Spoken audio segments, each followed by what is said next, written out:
Hi everyone, welcome back to my channel. I'm Shamira Benson, one part of Team Benson. It's Medicinal Friday and we are out in the garden because we are going to talk about shampoo.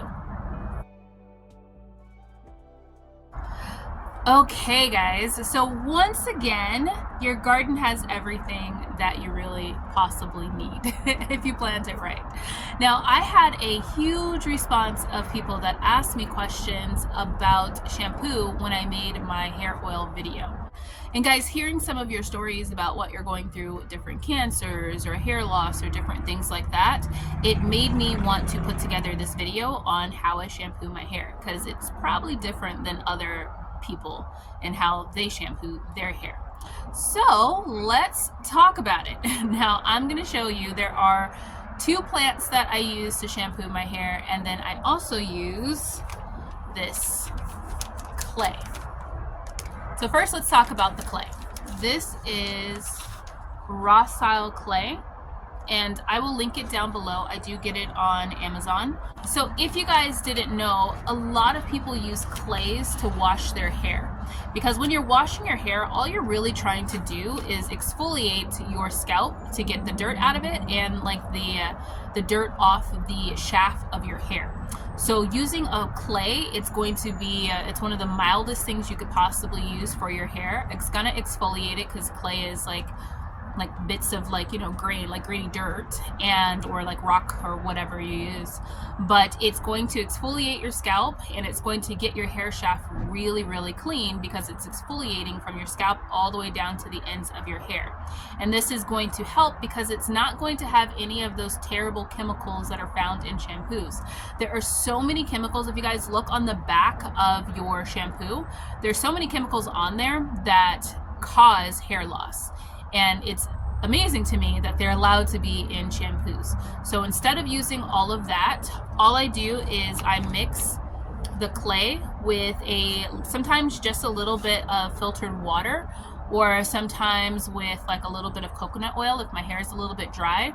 And then I just gently part my hair and rub it into parts of the hair. So I'll section my hair off and like little chunks about that, and then I'll just run it through and then scrub it into my scalp. You don't want to be like rough on your hair, so you just go like that, kind of rub it in, and then you just rinse it out.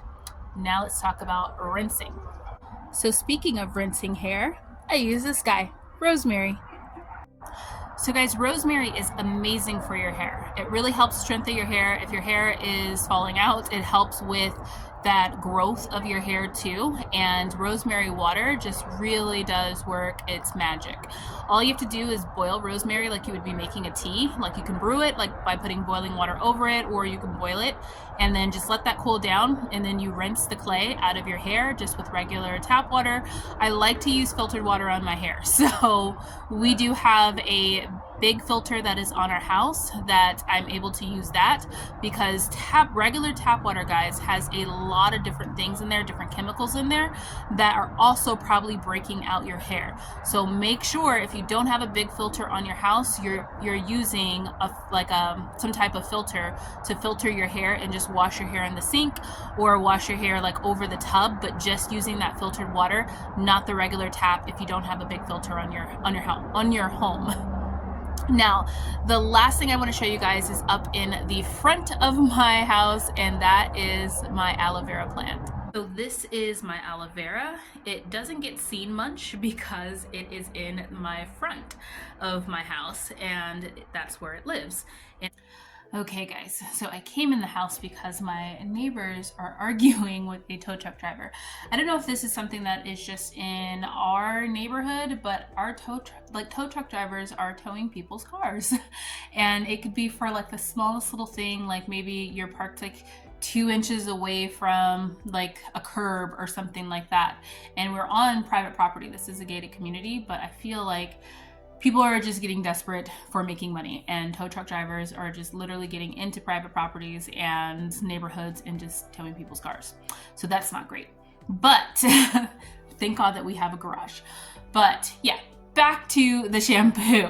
Now, the aloe vera I use as a pre-shampoo. So if my hair is very tangled, if I've done some things to it, like maybe like put it in a style or something, I do always wear my hair covered, whether it's covered with a wig or it's covered with a wrap, just because that is part of my religious walk. So I do that. But every now and then I will curl my hair, do something like really nice to it if I want to have a nice dinner or a nice Shabbat dinner here with just me and my husband, because my husband is allowed to see my hair. He's the only person I let see it. So if it's tangled, or if I'm having issues with it, or if it's just really dry, then I do use the aloe vera probably about like once or twice a month. And you, like I said, you want to have, when you cut the aloe vera, you want to put it in some water and let it drain, because there's kind of like a yellow like sap or something like that that's in an aloe vera plant that is poisonous if you eat it, but also it's it's irritating, so it'll really like itch your scalp and itch your skin. So you want to let that come out. It takes about 20 minutes. It'll drain out of the plant, and then you can just cut the plant open, scoop out the gel, and you can just rub that gel on your hair and then just massage it through and then just rinse it out. Some people use aloe vera as a shampoo. Some people use rosemary as a shampoo. I will tell you, if you blend all of these things down and try to make a shampoo out of them, like just something you can have in a bottle, especially when it comes to your aloe vera, make sure you are running that through like a cheesecloth to strain it out, because picking little bits of aloe vera out of your hair is not fun. And ask me how I know, because I've done it. So it's not something you want to do. So if you blend it up, make sure you run it through a cheesecloth so that then it gets every little bit of those little pieces of aloe vera out. And that's it, guys. That's how I wash my hair. It's not anything like crazy blending or anything like that. It's usually just one plant or two plants and some clay.